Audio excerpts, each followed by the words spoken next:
Good evening, everybody. This is Cajun Couple Trucking, and what I'm wanting to talk about tonight. And I know I'm in a noisy restaurant. I'm in uh, what's it, Haines City, Florida, uh, and I got little cheap earbuds and stuff. I'm using my laptop camera. I'm sorry.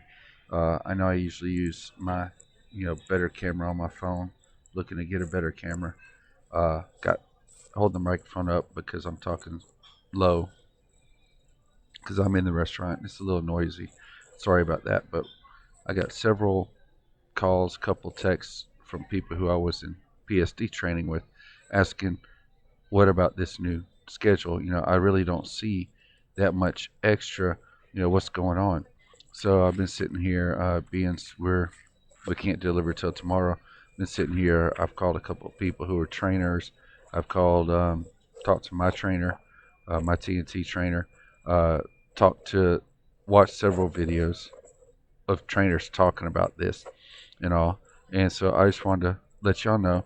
I don't know everything about this. I don't know the real reason why they're doing it. What it is that 128.57 as a B seat. It's $128.57 a day.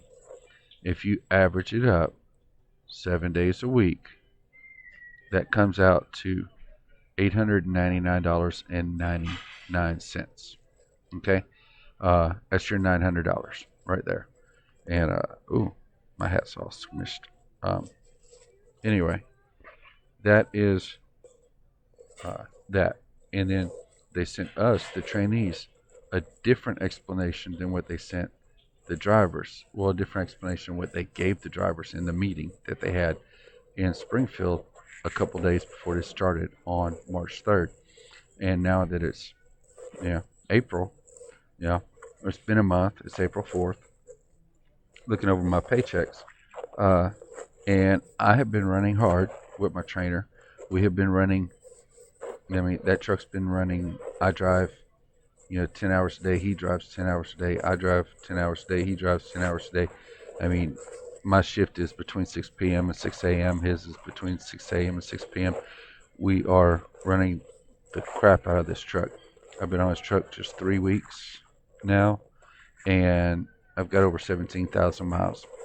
So, yeah, there's been a couple days we had to wait. This last load, they couldn't find us a team load, so they put us on a single load. And he's wanting to go home and take care of some business at home. So, he's going to be dropping me off at home. Give me a little bit of chance to maybe, you know, uh, do a couple of videos from home, enjoy myself, uh, and go see my grandkids. So, to get on about this, how it was explained to us is anything over 10.7 productive hours would go towards, will be in excess of that, will be paid at $12 an hour. Now, if you look at it, that 128.57 is exactly 10.7 productive hours at $12 an hour. Okay? If you look at your pay stub, trainees, TNT trainees, you're going to see that everything is rated at $12 an hour. You're also going to see that they add whatever you worked plus 4 hours. Okay? Now, they're not calculating it on that. However, it looks like they are. What they're doing is they're giving you 128.57, $128.57 a day plus anything over a combined 10.7 productive hours. Gets you that extra. Now, my last check, I grossed $1,037.50. Okay, that's gross before taxes and everything. And I've talked to only two trainers because that's the only ones I have their numbers. One trainer, well, two trainers, and then my trainer. So three trainers total, and they've all told me the same thing, which I don't know if it's true of everybody, but out of that $900, Prime pays them back. It's on their statement, and I've seen it on a statement that was sent to me that It showed the $900, and then it showed $450 credited back through Prime. Um, like I said, I've only done 3 trainers. All 3 of them get the same thing. So, Prime for those 3 trainers is paying back half of that 900. Now, anything over the 900, Prime is not paying back. They're not paying half of it, as far as I can see. Now, I haven't gone through 4 weeks of their pay like I have mine. So, as it goes, really and truly, it's we're not getting more. I mean, a little bit more, not not a lot more. If your trainer's telling you that you're costing $1,500, $1,600 a week, I don't see it, because we only have 70 hours we can work before we have to shut down. 70 hours in 8 days, okay? Which means we can't work over that. So even at 70 hours, they shouldn't be paying you $1,500, guys. Um, and no, change is painful. Change, once you're used to something, change is the worst. I mean, it's not happy. Change is never um, viewed as a good thing. Later on, months, years later, you're like, yeah, yeah, that was. But guys, these guys, I sat with my trainer, and he's looking at it. Well, without you on the truck, I'd be grossing this. With you on the truck, I'm grossing twice that. You know, it's worth having you on the truck and paying you a little bit. You know, so here's what I suggest: keep your heads up, learn what you can. A lot of these trainers are going to want you to cut back on hours, cut back on things. Look at it this way, guys. We're only supposed to be in that front seat 3 hours a day, okay? Unless we're driving. We have our pre-trip. We have our post-trip, which if you're running as a team, you don't need to do a post-trip because he's doing his pre-trip. All right? So you have your pre-trip, 10, 15, 20 minutes. You drive your 8 to 10 hours, whatever you're going to drive. Then you go in off duty because you're not supposed to be on duty in the seat next to him. And then you're allowed to stay there for 3 hours. Then sleeper berth. There should not be a reason that you're up doing anything unless he asks you to get up and, hey, come help me back into this dock, or hey, you come back into this dock, stuff like that. Yeah. Um, there should be no way that you're going to break these guys' banks unless they're using you to drive and they're not driving, which I doubt any trainer is going to do that. I know several trainers are doing the for a week you drive, then we go as a team. That's to assess how well you drive, guys. That's not to punish you. That's not to slow down your progression. It's not to keep you on the truck longer. He wants to know when I'm sleeping in the back and this person's driving, am I going to be safe? In the first couple of days, first 2 or 3 days, you're going to drive extra special, careful, and then after about a week, you're going to start driving normally. Uh, and I mean, if I was a trainer, and I have been a trainer before, I did that.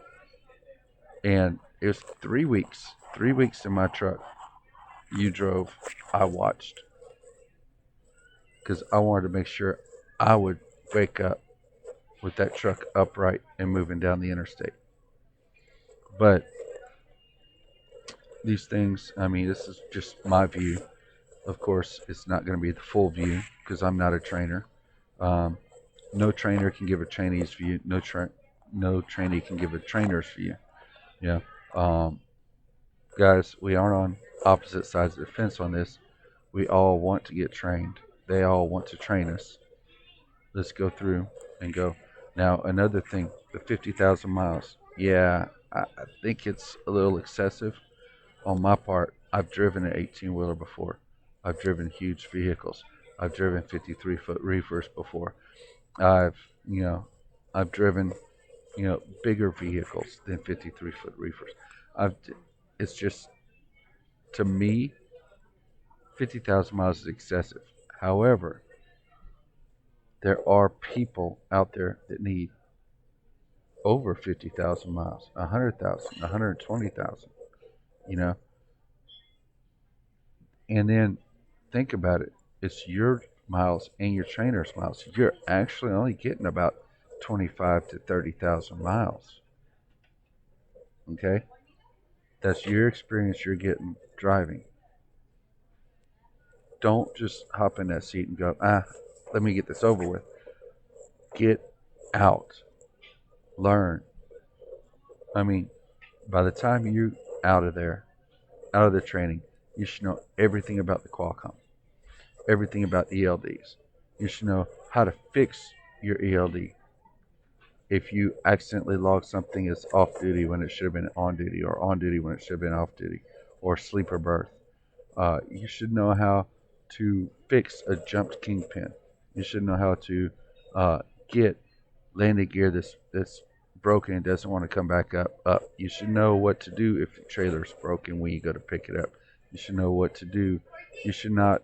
We should not have anybody leaving TNT training who does not know how to do all the paperwork and do it efficiently. From day one, my trainers had me doing the paperwork. In fact, I woke up a couple days ago. He did a drop and hook while I was sleeping. He did the drop and hook. He took off. He did the depart because he needed it so that he could get the next load. He did the trailer inspection, the drop trailer inspection, the pickup trailer inspection, so he could get. Whenever we got a message today saying, "Hey, you got 12 hours left. 12 hours left to get your trip sheet and BOLs in." I was like, "You didn't do that?" He goes, "No, I only did what I had to leave. You're the one learning. You're the one who needs to do that." I said, "Well, my only gripe about that, because I'm happy to do that. My only gripe about that is, could have let me know. You know, don't let the message come up. It seems like we're not doing our jobs collectively. You're not telling me, and I'm not doing it. So yeah, it's neither here nor there. We got we got it straightened out. He's going to get paid for it. I'm going to get paid, so we're happy. Now, another thing, a lot of people think, and I've talked to payroll. A lot of people think with this new pay schedule, we're not going to get paid on home time. We're not going to get paid when we're waiting on a trainer. We're not going to get paid, when we're not driving. As long as you are available for dispatch, you get the minimum, the 128.57 a day. Okay? As long as you're available for dispatch. Now, when you're on home time, you better make sure that they know that you're available. Talk with your fleet manager. You should be talking with them once a week anyway. Talk with your fleet manager. Make sure that they know that you're ready. You're available. You want to go. You know, and this is what I've been told by fleet managers, by payroll. They've told me this personally, that as long as we're ready to go, if our trainer wants to take home time, that's them. Now, if we say, I want to take home time, I need to go home and do some things, I want to go home, that's different. You're the one choosing that. Your trainer's still on the road. Your trainer is still making money. You're the one who chose to go home at that time. Yeah, I'm getting to go home because he wants to go home.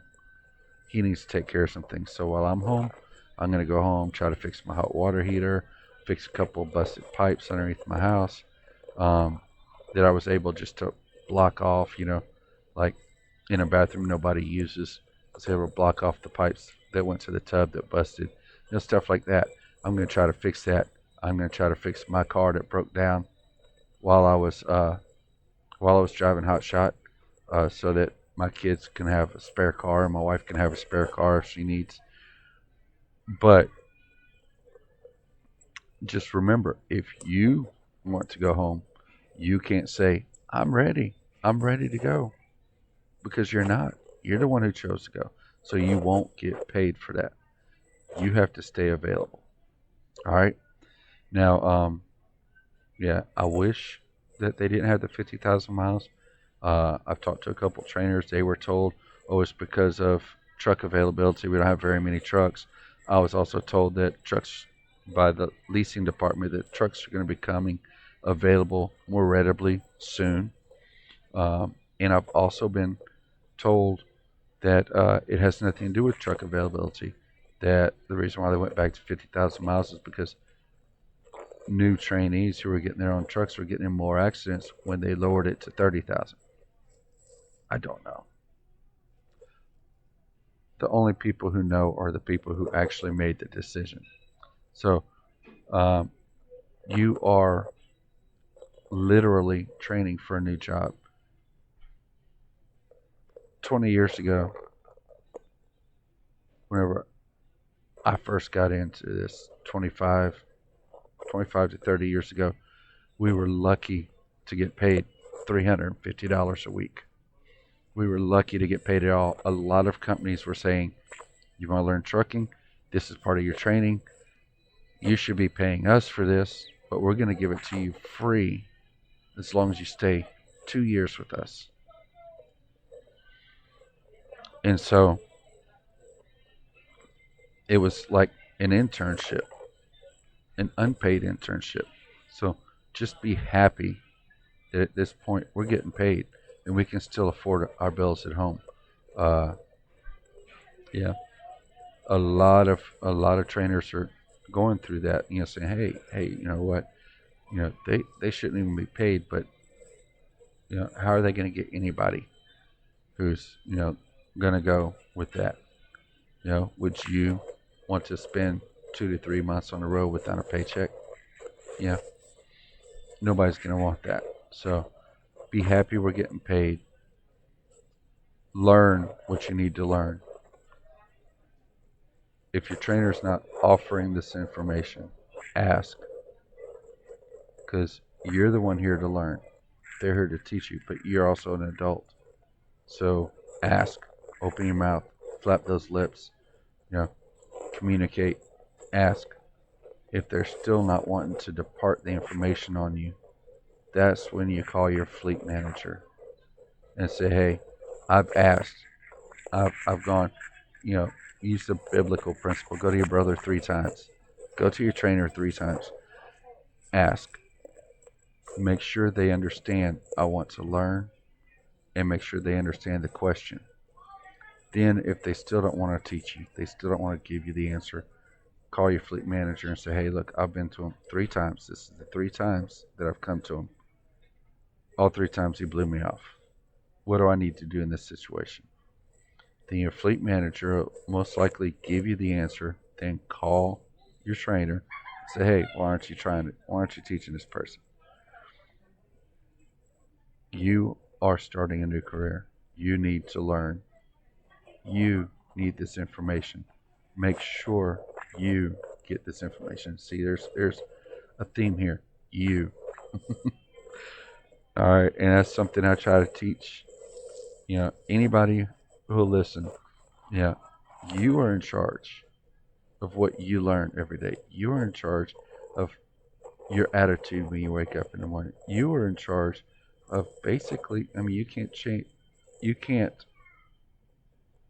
control everything in your life, but you can control how you react to it. So keep in mind, you are training for this new job. You are here to learn.